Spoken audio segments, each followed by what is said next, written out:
Hello everybody, this is Daniel BHD. I'm back to cover the Xenoblade X live stream that just went on from Nintendo, and it was all in Japanese, and I barely understand Japanese at all. I know a little bit, but not enough to cover a whole stream, so this is mostly based on context clues and stuff that I'm guessing on, which take it with a grain of salt. I also don't know what's new information and what's not, because I haven't been keeping up super well with Xenoblade X, but I'm just going to go over the whole thing anyway.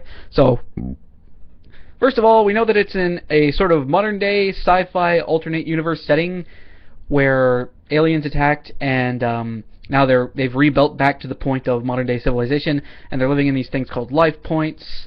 Or no, they're living in this giant tower called Life, from what I could guess, from what I could see in the trailer, and there are different life points throughout the city, which are where the civilizations are, as far as I could tell. And it has cars in it, which is something I did not expect, but probably should have, considering it's based on modern day. But sci-fi stuff like that doesn't normally have just plain normal cars. It's sort of odd in a good way. I like stuff that's unusual, so that's fine. Mechs are part of everyday life apparently, because you can see them using them in factories to move stuff around, and they're repairing them in what looks like everyday cargo holds, and that's cool. That's good. I like when I see really high concept stuff like that being used in everyday life in science fiction. So that's a fun thing.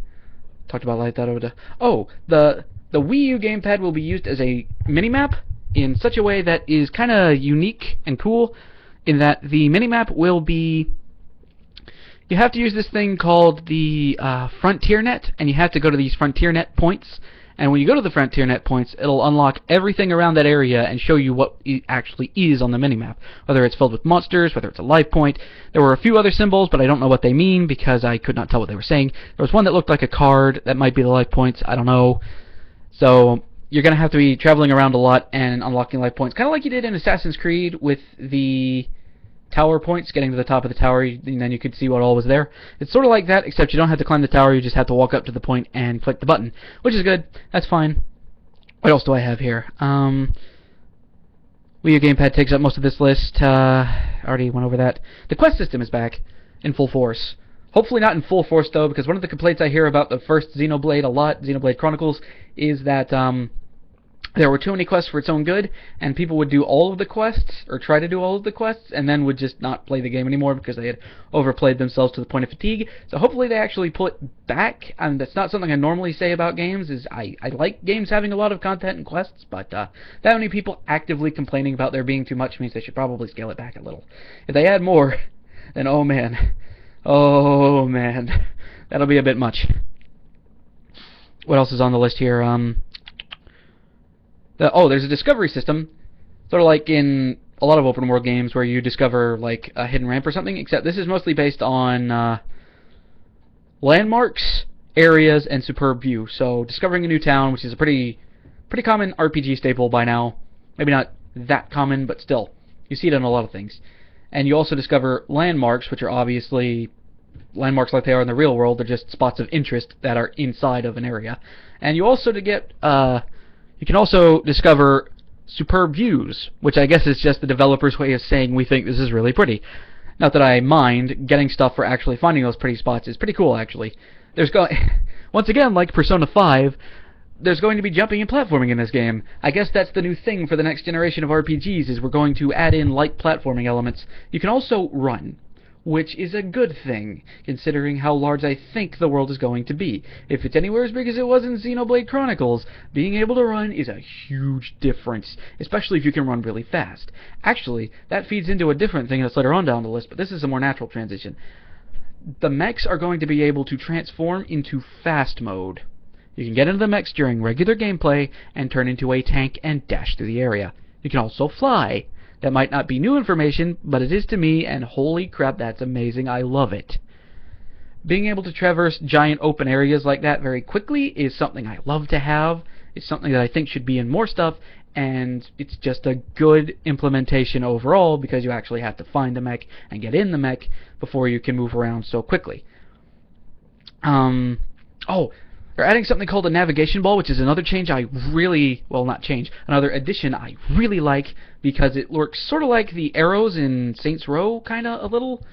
I'm guessing you select your destination. I don't know, they didn't really show that part, But once you do, you throw out this ball, and the ball will kind of dash around to different areas, and as you're walking up to it, if you follow the ball around, you'll get to that area, probably sooner rather than later.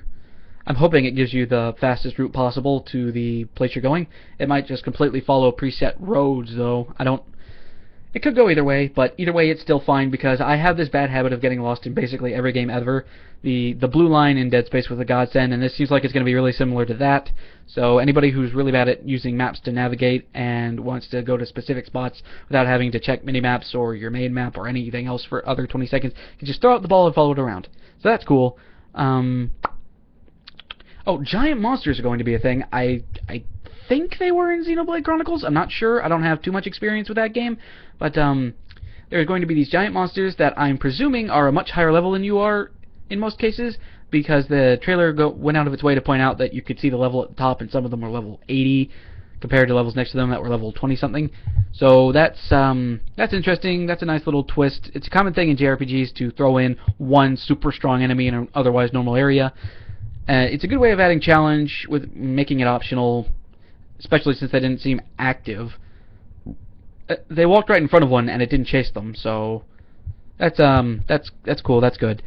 There were aliens in the trailer. I'm not sure if they're the same aliens that were the ones that destroyed the civilization in the first place. They might be. They possibly even said they were in the trailer. I don't know. Somebody would have to confirm that for me. The release date is April 29th of this year.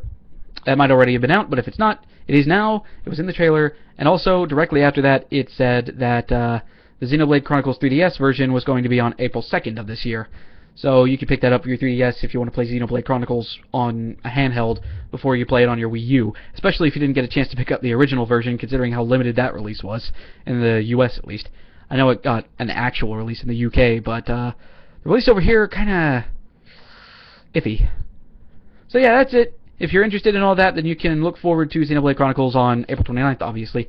And let me know about stuff in the comments, especially this one, because I could have gotten a lot of stuff wrong. I don't know if you can speak Japanese, or if you hear news about other people or from other people that can speak Japanese that confirms or denies some of the stuff I said here. Then go ahead and let me know.